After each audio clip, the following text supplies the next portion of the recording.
Bonjour à tous, bienvenue dans ce troisième épisode de La Fougue. Aujourd'hui, je suis avec Marie qui a créé la page Facebook Louvain-l'Amour. Et donc, bonjour Marie, est-ce que tu peux te présenter ? Bonjour, merci beaucoup de me recevoir. Alors voilà, moi je m'appelle Marie Fabry, j'ai 23 ans, bientôt 24. Et à la base, je suis photographe ici dans la Wallonie et sur Bruxelles aussi, pas mal. Et donc maintenant je gère cette page, mais à la base mon activité principale c'est que je suis photographe freelance depuis 4 ans. Comment t'es venue l'idée de Louvain-l'Amour ? Alors moi je suis sur le groupe Facebook Louvain-la-Meuf, sur lequel plein de filles de Louvain-la-Neuve se donnent des conseils vraiment divers et variés sur plein de sujets, je sais pas si tu connais. Ouais, je suis dessus aussi. Ah voilà, et en fait durant le mois de novembre-décembre, il y avait pas mal de filles qui ont commencé à présenter leurs amis garçons qui cherchaient une copine et avec toute la période et le fait qu'on vive beaucoup moins d'événements, d'expériences, on rencontre beaucoup moins de personnes. Du coup, j'imagine que plein de personnes, garçons et filles, se sentaient un peu seules et sur le groupe, elles ont commencé à présenter leurs amis. Sauf que c'était vraiment pas l'endroit à la base propice pour le faire et du coup, je me suis dit, je voyais beaucoup de présentations dans mon fil d'actualité. Je me suis dit, vu que c'est vraiment pas l'endroit, vu que c'était Louvain-la-Meuf, j'ai dit ok, on va créer Louvain-l'Amour et vous allez faire vos présentations dessus. Donc à la base, je voulais que ce soit un groupe aussi avec que des filles, mais je pensais qu'il allait y avoir 10-15 filles dessus qui allaient faire les présentations et c'était juste pour la blague. J'avais fait un commentaire, j'avais créé le groupe en 10 secondes. Voilà. Et puis finalement, le soir même, il y a eu des centaines de personnes dessus. Je ne sais pas si on a dépassé les 1000 le soir même, mais le lendemain, on était genre 2000, je pense. Et puis bref, je commence à voir beaucoup de garçons aussi sur le groupe qui demandent de faire partie du groupe parce que le groupe restait privé, parce que je voulais au début avoir un contrôle sur vraiment le fait de ne pas accepter de garçons, que ça reste dans l'esprit de Louvain-la-Meuf. Et finalement, j'ai accepté par erreur un ou deux garçons qui du coup ont mis en commentaire d'une publication qu'est-ce que c'est que ça on présente les garçons mais ils peuvent même pas être sur le groupe, je comprends pas. Et puis du coup je me suis dit ok, pour pas faire de drame, pour pas qu'il y ait de jaloux, je vais juste accepter tout le monde. Ça va être un mix entre Louvain-le-Mec qui n'existe plus je pense et Louvain-la-Meuf et voilà, c'est bon. Et puis si les gens sont pas contents et qu'ils veulent que des filles, voilà, tant pis. Et du coup j'ai ouvert le groupe à tous et depuis le début on était 500 à 1000, dans les premières semaines, on était au moins 500 par jour en plus sur le groupe. Vraiment, au bout d'une semaine, je pense qu'on était 3-4 000, c'était fou. Et donc, je me suis juste dit, c'est super drôle, il commençait à y avoir des présentations. Du coup, le concept, du coup, c'est né comme ça, c'est que du coup, inspiré de Louvain-la-Meuf, comment c'était parti là-bas, les gens ont commencé du coup à présenter leurs amis et il y avait genre 15-20 présentations par jour quoi, et plein de gens qui identifiaient leurs amis, oh regarde elle est trop belle, oh regarde et tout, donc super public, donc hyper inattendu, un peu spécial quand ils pensent, mais voilà, c'est un peu comme ça que c'est né. Qu'est-ce que ça te fait de voir que des couples se sont créés grâce à toi ? Ça me fait super plaisir, mais pour être honnête, je le réalise pas vraiment. C'est surtout quand je rencontre parfois des gens de Louvain-l'Amour, à Louvain-la-Neuve la plupart du temps, et qui m'appellent Louvain-l'Amour, parce que maintenant je m'appelle plus Marie, c'est hey, Louvain-l'Amour, c'est toi, c'est ça vraiment. Et du coup, quelques personnes m'ont dit, c'est surtout par message, mais en face, j'ai rencontré une personne qui m'a dit, mais tu sais, j'ai rencontré ma copine sur Louvain-l'Amour il y a 5-6 mois et ça se passe super bien, merci et tout, c'est hyper chouette parce que je m'y attendais pas du tout naturellement puisque c'était vraiment une vanne et je trouve ça encore plus drôle que ça aille super loin alors que c'était juste une blague. Mais du coup, j'ai reçu plein de messages, je dirais vraiment presque 100 messages depuis le début. Entre 50 et 100, je compte pas, mais depuis le début, je dois en recevoir... je sais pas trop faire de moyenne, mais oui, il y en a vraiment eu des dizaines de personnes qui m'ont dit merci parce que grâce à toi, alors que moi j'estime avoir quasi rien fait, juste créé le groupe. C'est vrai que s'il n'était pas là, leur vie n'aurait pas pris ce tournant. Mais voilà, entre guillemets, grâce à toi, j'ai rencontré ma copine, ou bien ils me disent on vient de partir en vacances ensemble, j'ai rencontré sa famille, ça se passe trop bien, je suis en mode c'est trop mignon, c'est trop chou. Et donc ça me fait super plaisir, quoi. Surtout quand tu vois à quel point les jeunes peuvent se sentir seuls dans cette période où il n'y a plus d'événements, plus de trucs, tu peux plus aller nulle part sans un pass où t'es vacciné. C'est tellement compliqué, on n'est plus libre du tout. Et avoir un groupe Facebook où les gens se retrouvent avec leurs potes. Parce que ce qui est marrant aussi, c'est que quand je vois qui veut faire partie du groupe, la plupart du temps, je sais voir combien d'amis ils ont sur Facebook et combien de leurs amis sont sur le groupe. Et souvent, c'est quoi, 500, 1000 amis, et je vois que genre 30% de leurs amis sont sur le groupe, quoi. Donc quand je vois 1000 personnes, c'est genre, 300 ou 400 personnes dans leurs amis sont déjà sur le groupe. Je suis en mode, mais c'est dingue, quoi. Ça montre vraiment que c'est des gens qui ont invité des personnes, qui elles-mêmes ont invité des personnes, et donc les gens qui se rencontrent par le groupe ont très souvent quelque chose en commun. Déjà, le fait de se rencontrer sur un groupe Facebook, c'est marrant, mais aussi, souvent, ils auront des amis en commun parce que c'est plus ou moins la même tranche d'âge, même si ça couvre plutôt les 18-25 en grande partie, mais il y a quand même des gens un peu plus âgés qui ont 26-27 ans. Enfin, donc ça me fait super, super, super plaisir, évidemment, mais je le réalise pas vraiment. Donc, c'est trop chouette, quoi. J'adore. Selon toi, qu'est-ce qui a fait le succès de ce groupe ? Alors, comme je le disais, je pense que le fait que ce soit un peu des amis que le groupe ait grandi petit à petit avec des amis qui invitaient leurs potes parce qu'ils trouvaient ça marrant, c'est un peu le fait que les personnes qui sont dessus savent que la plupart de leurs potes sont dessus, donc c'est un peu un endroit où les gens ont commencé à faire des blagues, des mèmes, tu vois, à un moment, il y avait plus de blagues, de mèmes et tout, mèmes, je sais pas, je sais jamais comment dire, que de présentations, quoi, parce qu'il y avait plein de filles qui disaient, voilà, moi je veux pas un mec en dessous d'1m80, il y en a plein, alors qu'elles font 1m12, et t'es en mode, s'il te plaît, arrête. Et donc, il y avait plein de vannes par rapport à ça, et aussi... on en parlera plus tard, mais des garçons qui se confiaient et qui disaient, voilà, moi je me sens mal parce que je vois toutes les présentations, les filles qui c'est vraiment dans leur top 3 des critères que le fait que le mec fasse pas... On en reparlera dans notre émission, c'est vraiment intéressant. On en reparlera, et je pense que il y a aussi le côté où les gens savent qu'à tout moment, un de leurs amis peut se faire présenter sur le groupe, et c'est aussi un peu le côté voyeurisme en mode...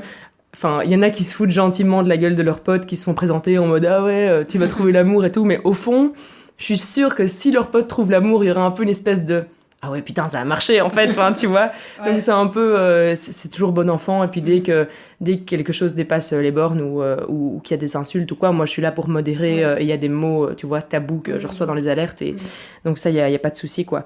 Et aussi, je pense que le fait que certaines personnes veulent absolument rencontrer quelqu'un et qui se plaignent souvent d'être célibataires, etc. Il y a certaines personnes comme ça, et peut-être que leurs potes s'amusent à les taguer sous plein de publications en mode allez, c'est bon maintenant, celui-là il est pour toi. C'est super drôle de voir vraiment, c'est sur la place publique, tous les commentaires, c'est vraiment un autre monde, quoi. Mais je trouve ça super drôle. Est-ce qu'il y a des personnes connues sur ce groupe ? Alors, pour la petite anecdote, je crois que c'était il y a 4-5 mois, le groupe comptait, je pense, genre 8000 ou 10 000 personnes, et Jimmy Labeu, qui est un humoriste belge, m'envoie un message sur Facebook, et moi je le connais à peine, on s'est rencontrés en soirée il y a quelques années, mais on se connaît pas personnellement, et il m'envoie un message et il me dit très très très très fort ce groupe, très très fort et très très très drôle, ce groupe Louvain l'amour. Et moi j'avais même pas vu qu'il était sur le groupe, parce que moi j'accepte sans regarder les noms, quoi. Et je me dis, c'est trop drôle, je me dis, qu'est-ce que tu fous là-dessus, mec. Il me dit, écoute, j'adore Louvain, j'adore l'amour, donc c'est le groupe parfait, quoi. Et donc c'était super drôle, et je me rappelle que le soir même, quand il m'a envoyé le message, j'étais là, mais c'est tellement drôle qu'il soit tombé dessus, je n'en revenais pas, et je me rappelle que j'ai essayé de l'appeler en vidéo, il était 1h du mat, et j'étais juste en mode, à ce stade-ci, tu sais quoi, je vais juste l'appeler, puis il était là, non, je suis dans mon bain, je regarde, si Jimmy écoute ça, il va rigoler, il me dit, je suis dans mon bain, je regarde Toy Story, je t'appelle demain, je fais ok. Et puis, je sais plus dans quel contexte, je lui dis, tiens, écoute, tant que t'es dessus, peut-être que la femme de ta vie est sur le groupe, sans savoir s'il était célib ou pas, mais apparemment il l'était. Je dis, peut-être que la femme de ta vie est sur le groupe, je vais te faire une présentation. Mais de nouveau, c'était une blague, quoi. Il me fait, ok, on s'appelle demain vers midi et on en parle, quoi. J'étais en mode, c'est trop drôle, bref. Et puis du coup, on s'est appelé, et puis il m'a dit, voilà, je recherche... vraiment pas difficile, il me dit, tant que c'est une meuf chill, qui me plaît et qui rigole à mes vannes, c'est bon, quoi. Et bref, et puis finalement, je lui ai fait une présentation, et les gens ont trouvé ça super drôle et inattendu qu'il soit dessus, quoi. Et alors, aussi, quelqu'un d'autre qui est assez connu, pour les gens qui connaissent l'émission Marie au premier regard. En fait, j'ai rencontré Céline Delfosse, qui est, je pense, psychologue, qui travaille aussi dans le fait de se sentir bien au niveau vestimentaire, etc. Je ne sais pas exactement quel est son métier précis, mais en tout cas, elle est aussi coach dans l'émission Marie au premier regard. Et moi, je voyais très bien qui c'était parce que j'ai déjà regardé cette émission. Avec ma famille, on regarde, parfois on trouve ça très très drôle. Et en gros, voilà, moi, je voyais très bien qui c'était et j'étais en fait au lac pour justement faire un micro-trottoir avec 2 étudiantes qui m'avaient interviewée pour Louvain l'Amour, pour un projet de fin d'année. Et on faisait donc ce micro-trottoir. Et puis moi, je vois au loin Céline Delfosse qui passe et je me dis, c'est super marrant parce que 1 ou 2 semaines avant, j'avais fait une blague par rapport à Marie au premier regard. J'avais dit, ouais, ils m'ont appelé pour l'émission, ils veulent m'engager. Enfin, comme une vanne, quoi, de nouveau. Et puis là, je la vois en vrai. Je me suis dit, c'est l'occasion de lui parler du concept. Même si elle passait vraiment... J'avais 5 secondes pour y aller, sinon je la voyais plus, quoi. Et peut-être que j'allais plus jamais la recroiser. Donc je me suis dit, ok, j'ai laissé les deux étudiantes sur le côté. Et j'ai dit, ok, les filles, j'arrive dans 2 secondes. Et je vais accoster Céline, mais je savais même pas quoi lui dire, quoi. J'étais en mode... Excusez-moi madame, parce que je voulais vraiment pas être en mode une groupie, enfin je déteste cette image et je me suis dit ok, et du coup j'étais en mode voilà, excusez-moi de vous déranger, voilà en fait je suis étudiante, enfin non je suis pas étudiante, enfin je suis photographe, mais et je commence à bégayer, elle était là ça va qui êtes-vous? Et puis j'étais là, voilà en fait désolée, je veux tellement pas vous déranger, mais je lui explique le concept du groupe, je dis voilà en fait, j'ai créé un groupe qui m'a un peu fait penser à votre émission parce qu'on a créé des blind dates et je commençais à lui expliquer plein de trucs et elle dit « Ah, sérieusement ?» Elle était super intéressée et je voyais que c'était pas du faux intérêt, genre en mode « Ouais, ok, arrête de m'emmerder ». Vraiment, elle était super intéressée. Elle me dit « Ah, mais c'est quoi le groupe ?» Alors, elle va sur Facebook, elle demande de rejoindre le groupe, donc aujourd'hui, elle est toujours sur le groupe.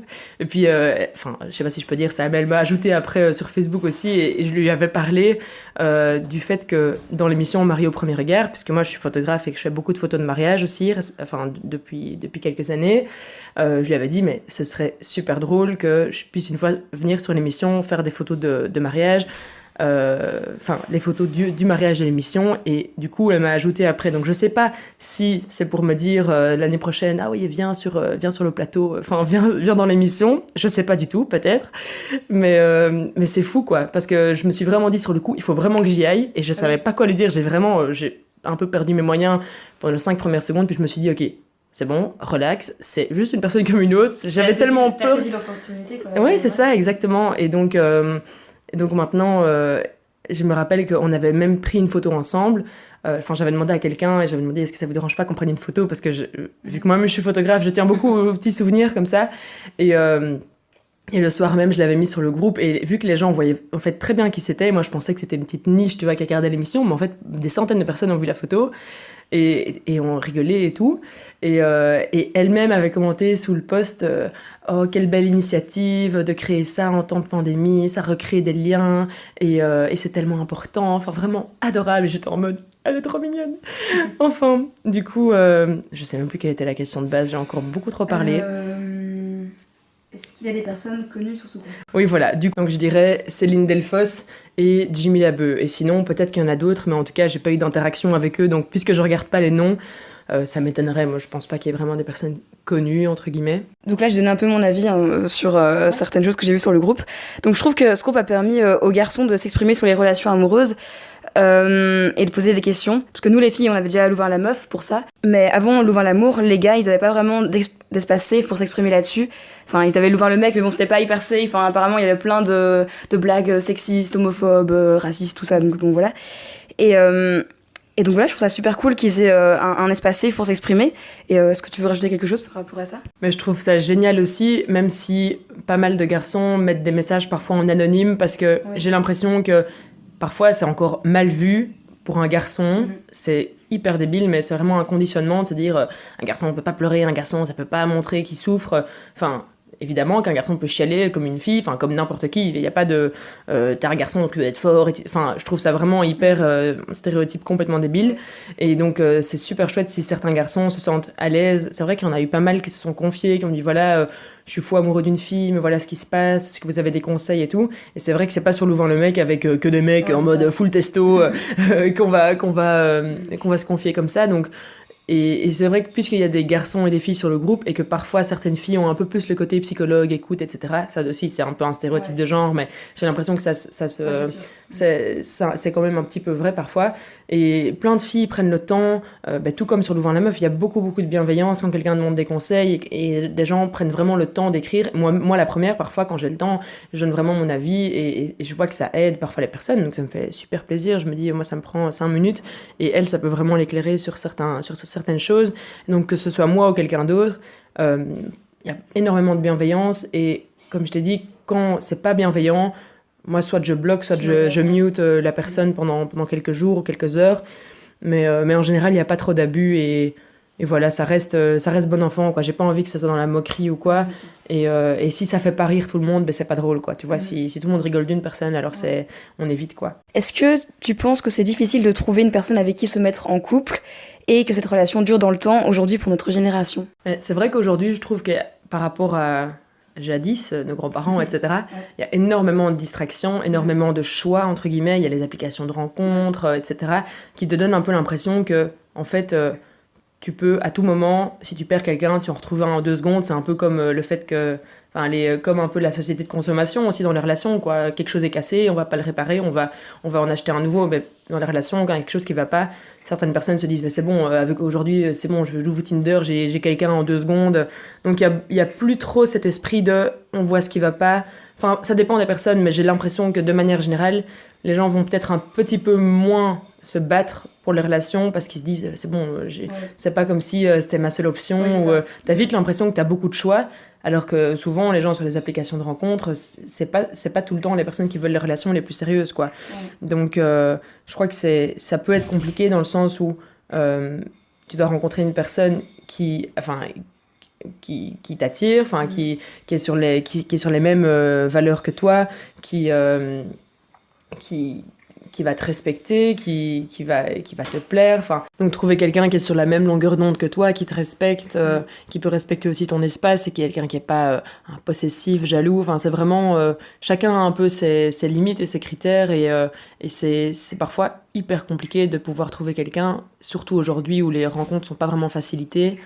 Donc je dirais que c'est clairement plus difficile qu'avant. Moi, quand je parlais avec mes grands-parents quand ils s'étaient mariés, quand ils s'étaient rencontrés, ils se sont vus 2 fois et puis il l'a demandé en mariage ma grand-mère au bout de la 2e fois où ils se sont vus, quoi. Donc alors qu'aujourd'hui parfois des gens vivent ensemble pendant 6 ans et se marient pas et c'est tout à fait ok parce que chacun fait absolument ce qu'il veut, mais c'est hyper différent dans le sens où maintenant mais déjà, les gens se marient de moins en moins et voilà, chacun fait absolument ce qu'il veut, à mon sens.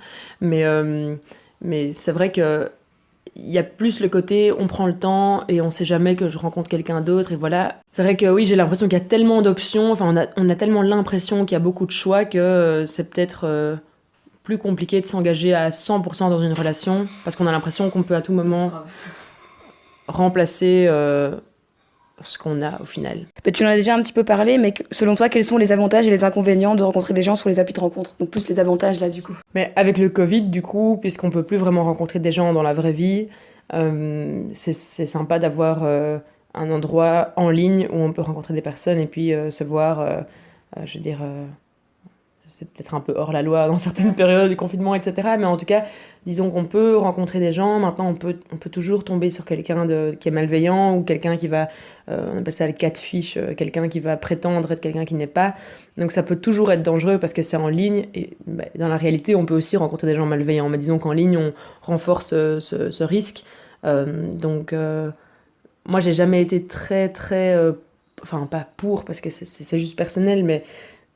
je trouve ça limite un peu compliqué de parler avec une personne par message et puis de la rencontrer en vrai. Je préfère tellement juste voir directement si ça colle en vrai. J'aurais peur que ça colle bien par message, qu'on s'entende bien et qu'en vrai, ce soit un peu bizarre.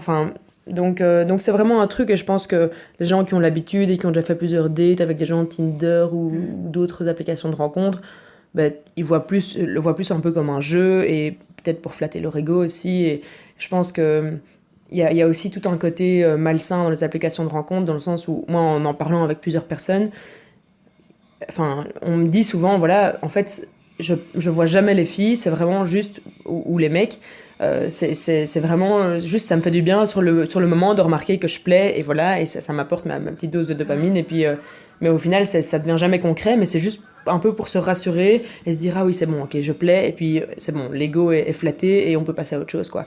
Mais tout comme il y a des gens qui vont vraiment creuser, et je connais des personnes qui ont vraiment eu des vraies relations suite à une rencontre sur Tinder, donc il n'y a pas de généralité, mais donc voilà, on peut tomber sur une personne malveillante et ne pas savoir vraiment à qui on parle, mais en même temps ça peut faciliter les rencontres dans cette période où c'est plus difficile d'en faire quoi. Donc là maintenant on va passer plutôt sur la partie où tu vas parler un peu de la photographie, etc. Donc est-ce que tu peux me raconter comment tu t'es lancée dans la photographie? Est-ce que c'est une passion que tu avais depuis longtemps? Alors moi j'ai la passion de la photo depuis que j'ai 12-13 ans. Mon père est photographe depuis toujours, et avant d'être photographe il travaillait chez Kodak, donc c'était toujours dans le milieu de l'image, l'imprimerie, etc. Et du coup, moi, depuis mes 12-13 ans, donc j'étais en première ou deuxième humanité, j'ai commencé à faire des photos. Je pense que c'était pour ma sœur, a toujours aimé poser devant la caméra, a toujours été très photogénique, etc. Et donc j'ai commencé à faire des photos d'elle. C'était sur la balançoire dans mon jardin, genre en 2000, vers 2010. Et mon père m'a vu avec un petit appareil compact, parce qu'on avait plein d'appareils photo dans la famille, mais j'avais vraiment un petit appareil, ou pas du tout un appareil réflexe où on pouvait démonter l'objectif, etc., du boîtier. Mais il m'a dit, mais tiens, il voulait, je pense directement, il a vu que je prenais beaucoup de plaisir à prendre des photos. Il m'a dit, tiens, mais prends cet appareil-là, ce qui était un Canon 5D à l'époque, qui était excellent. Il m'a dit, regarde un peu, essaye un peu de voir, je pense que ça va te plaire, quoi. Et donc, de là, j'ai commencé à faire plein de photos de ma sœur, des amis de ma sœur, parce qu'à l'époque, j'avais pas trop d'amis, c'est une autre histoire. Et en gros, ça m'a beaucoup, beaucoup plu. Je voyais vraiment la qualité, le fond flou derrière, ça me fascinait. Et j'ai commencé, du coup, à prendre des photos de ma sœur, de copines de ma sœur, etc. Et puis, petit à petit, ça a commencé à vraiment se répandre. Et puis, j'ai créé ma page Facebook, je pense, en 2013, quelque chose comme ça, ou 2000, entre 2010 et 2015, je ne sais plus exactement. Et puis, quelques années plus tard, c'était sur Instagram, je pense il y a 6-7 ans. Et puis, vraiment, le bouche à oreille et le fait que je fasse des shootings avec plein de personnes d'horizons différents, je pense que ça a ramené énormément de personnes. Ça m'a fait connaître, et c'est entre autres grâce à ça aujourd'hui que je peux en vivre depuis 3 ans et demi, 4 ans, que j'ai arrêté mes études pour me consacrer à fond à la photo, quoi. Surtout depuis que j'ai commencé à faire du mariage, et c'est vraiment un milieu où les gens te recommandent énormément. Genre, j'ai vraiment parfois quelques demandes pour la même date, en juillet-août par exemple. Les samedis de juillet-août, c'est vraiment les dates les plus prisées. Et donc, c'est hyper gai de voir que ton travail plaît, que les gens te recommandent, et que grâce à ça et grâce aux réseaux sociaux, enfin grâce au travail que j'y mets aussi, parce que c'est aussi le fait d'être régulier, de partager son travail, etc. Parce qu'un compte Instagram ne va pas monter tout seul, quoi. Il faut partager, que les gens soient intéressés, etc. Donc voilà, aujourd'hui j'ai arrêté mes études il y a 3 ans et demi, je pense, pour me consacrer à fond à la photo, parce que j'avais plus envie de m'investir dans autre chose que ça. J'avais plus vraiment le temps non plus. J'avais envie de pouvoir dire oui à plein de projets photos, et pas de devoir passer des nuits sur des courts-métrages, vu que j'étais en école de ciné, et que ça me prenait énormément de temps. Il y avait cours le samedi, j'avais des cours de physique, de maths, de son, des trucs qui m'intéressaient vraiment pas.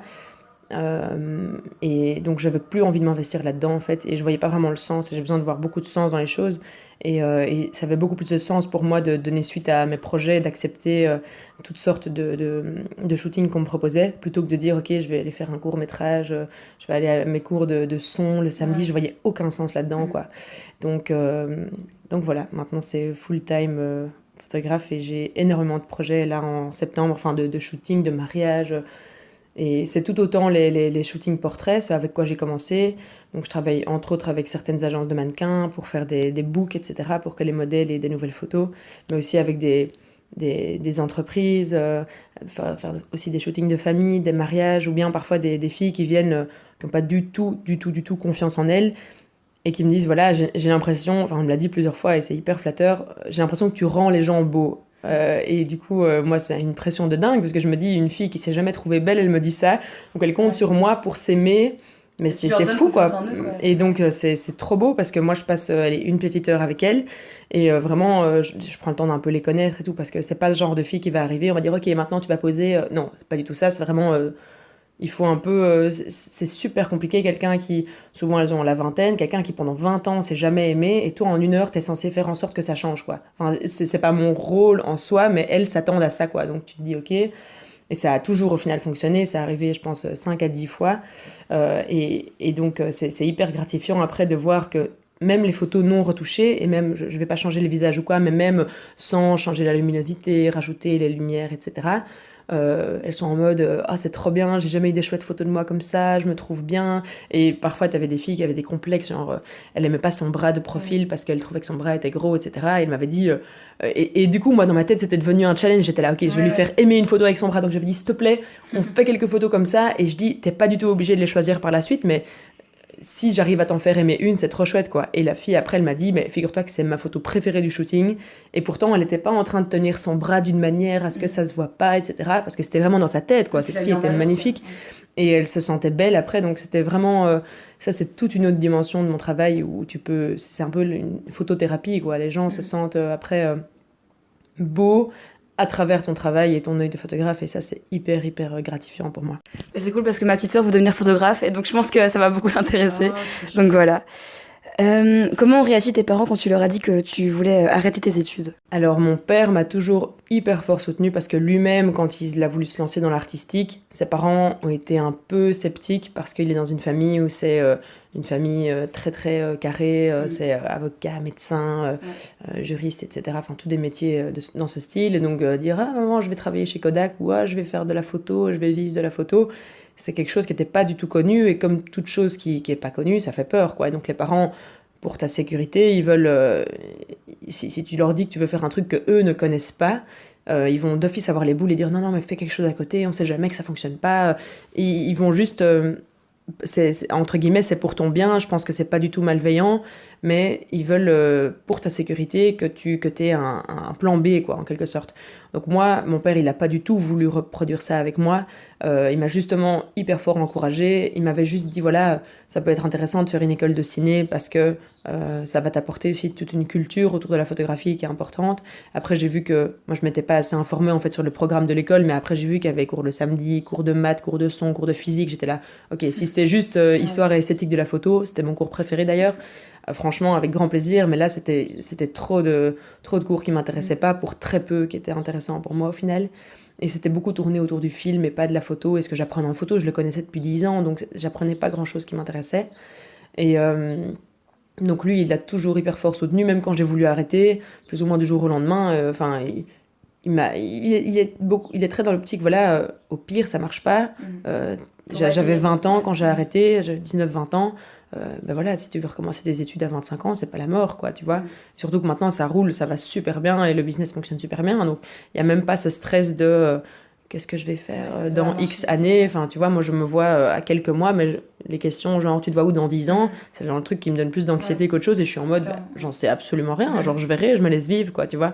Même si Madame Irma pouvait me dire, dans 10 ans, tu seras là, tu auras un mari, 4 enfants, un labrador, une grande maison, je voudrais pas le savoir, quoi. Tu vois, ça m'angoisserait de me dire, en fait, laisse-moi vivre, laisse la vie me surprendre et me dis pas exactement où je serai dans 10 ans, ça m'intéresse pas, quoi. Sinon, c'est quoi le but de la vie si tu sais exactement où tu vas? Enfin, voilà. Et donc du coup, mon père a toujours été très avec moi là-dessus. Et puis d'un autre côté, ma mère aussi m'a toujours beaucoup soutenue. Mais étant donné qu'elle est moins dans le côté artiste que mon papa, elle était peut-être un peu plus dans le côté oui, mais on sait jamais, fais peut-être un autre truc à côté. Alors que si t'as un plan B, tu sais pas te mettre à fond dans ton plan A. C'est que toi-même, tu crois pas à ton plan A. Tu vois ce que je veux dire? Et donc, moi, c'était super important pour moi de me dire, ok, je me donne la chance de réussir, je m'investis dans les réseaux sociaux, je donne de la valeur à mon travail, parce qu'évidemment, si t'es photographe et que tu dis, je fais des petits shootings à 20 euros, tu vas jamais en vivre, tu vois. Surtout avec du matos. Moi, j'ai 2 boîtiers, plein d'objectifs, c'est plus de 20 000 euros de matos. Évidemment, qu'un shooting photo, les gens s'étonnent que c'est 200-300 balles, mais t'es en mode, désolé, mais va chez un amateur qui te fera ça pour 50 euros si tu veux, mais avec du matos comme ça et des heures de travail, tu peux pas te permettre de faire ça pour 30 euros, quoi. Ce que je faisais cependant à l'époque, parce que je connaissais pas la valeur de mon travail, et puis j'ai évolué aussi, hein. On apprend, quoi. Quand t'as 13 ans, savoir te vendre, c'est compliqué. Et donc voilà, j'ai eu, dans l'absolu, ils m'ont beaucoup soutenu. Ma mère était plus dans le côté, peut-être quand même une sécurité, mais après, je lui ai bien expliqué, j'ai dit, voilà, moi, c'est mon projet, si ça fonctionne pas, ça me regarde, et ne commence pas à avoir peur pour moi, parce que Ça sert à rien en fait. Vis ta vie, c'est ma vie. Et Faire tes expériences. c'est ça, exactement. Et si je me plante, je me plante. C'est quoi le problème, tu vois? On a le droit de se planter et c'est comme ça qu'on apprend, quoi. Est-ce que tu vas faire des shootings photos de couple ou même de mariage de personnes qui se sont rencontrées grâce à Louvain l'amour? J'attends que les gens se marient, il serait peut-être temps. Là, ça fait 1 an que le groupe est créé, les gars. Non, mais plus sérieusement, je suis persuadée, genre premier degré, je suis persuadée que ça va arriver un jour parce que je me dis, ok, les gens ont en moyenne 21 ans, 22 ans. Et ce groupe, je sais pas combien de temps ils vont encore vivre parce que moi, au bout de quelques semaines, j'étais là, ça va s'arrêter. Là, ça fait 8 mois, les gars, ça devient trop là.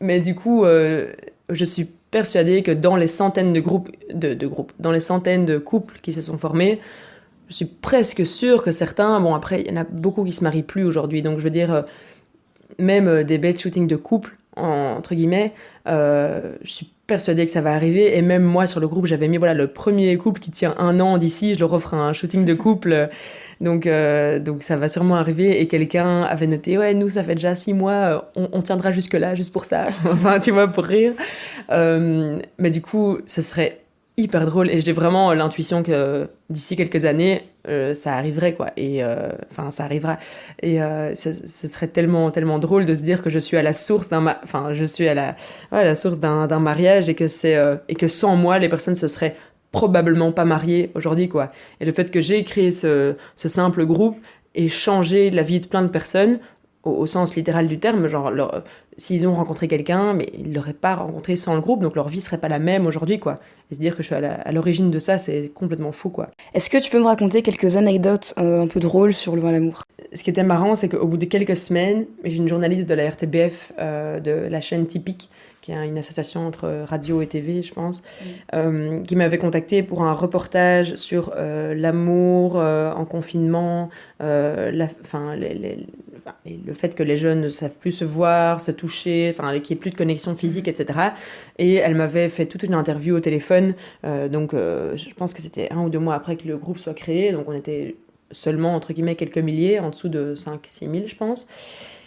Et donc, elle avait fait toute une interview. Au final, ça n'a pas abouti parce que ce documentaire n'a plus eu lieu. Finalement, enfin, je pense qu'il a eu lieu, mais la partie, en particulier sur les réseaux sociaux, n'était plus d'actualité. Donc, finalement, ça n'a pas abouti, mais je trouvais ça quand même marrant que ça aille aussi loin qu'une chaîne télé. Et puis, il y a eu beaucoup de... Enfin, beaucoup, il y a eu 5 à 10 étudiants, étudiantes... qui tenaient à chaque fois des petites rubriques dans des journaux d'étudiants ou bien sur des sites internet. J'ai eu une interview pour Code Planète, par exemple, que je connaissais pas avant, Ah, voilà. Mais j'ai vu que beaucoup de mes amis sur Facebook avaient liké la page sur Facebook, donc je me dis ça doit être un truc connu. Mais moi, vu que je suis pas étudiante et que j'ai jamais étudié à Louvain-la-Neuve, je connaissais pas en fait, donc je trouvais ça fou aussi qu'un si gros média en quelque sorte s'intéresse au groupe. Je trouvais ça hyper hyper sympa. Et puis il y a eu aussi j'ai eu une espèce de simulation de JT pour l'école l'IAD. C'était aussi, je pense, une espèce de travail de fin d'année où j'ai eu du coup une intervention, c'était vraiment comme un plateau de TV, quoi, avec un fond vert, je pense. Et moi, j'ai fait une intervention de quelques minutes en expliquant le groupe. Il y avait des questions très précises, mais ça devait rentrer sur un timing, vraiment comme au JT, quoi. T'as 3 minutes 50 de parole et pas 1 seconde de plus, quoi. Et donc, c'était hyper, hyper chouette comme expérience et limite stressant, comme si j'étais vraiment à la télé, alors que c'était vraiment juste un exercice, ça allait passer nulle part, sauf devant les profs et le jury, quoi. Donc, hyper, hyper chouette. Et j'ai aussi eu à l'IEX à Bruxelles, qui est une école, je pense, de journalisme, etc. Ils devaient faire aussi ils ont un média qui s'appelle Mammouth, je crois. Okay. Et ils avaient fait aussi une émission où ils faisaient venir différents intervenants.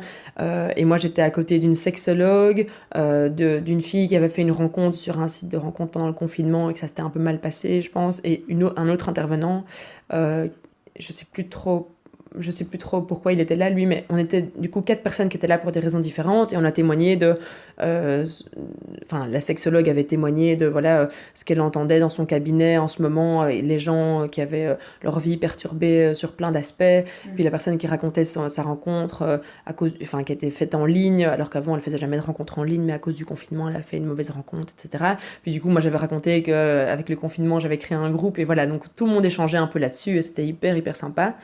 Ça, c'était plus une émission de 40 minutes, donc c'est un truc un peu plus long. Puis voilà, là, je vais raconter avec Céline Delfosse de l'émission Marie au premier regard, et avec Jimmy, ça c'était les deux gros trucs qui étaient vraiment les deux événements phares du groupe.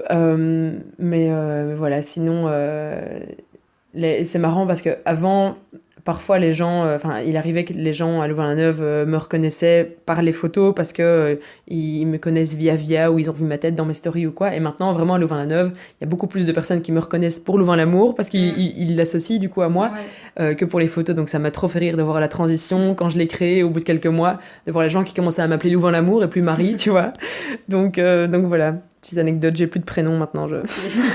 Et enfin, dernière question, sur quels réseaux sociaux on peut te retrouver ? Alors, principalement, du coup, sur le groupe Louvain-l'Amour sur Facebook. Sinon, mon compte personnel sur Instagram, mon compte photo plutôt, c'est Marie Fabry Photo. Marie Fabry avec que des i, puis photo. Et il y a aussi Louvain-l'Amour sur Instagram où je publie parfois des trucs qui sont marrants sur le groupe Facebook. Et pour que ça reste dans le temps, je me mets sur Instagram et il y a un peu comme un best-of des choses qu'on peut retrouver sur le groupe. Et voilà. Merci d'avoir répondu à toutes ces questions et merci à vous d'avoir écouté le podcast et à bientôt.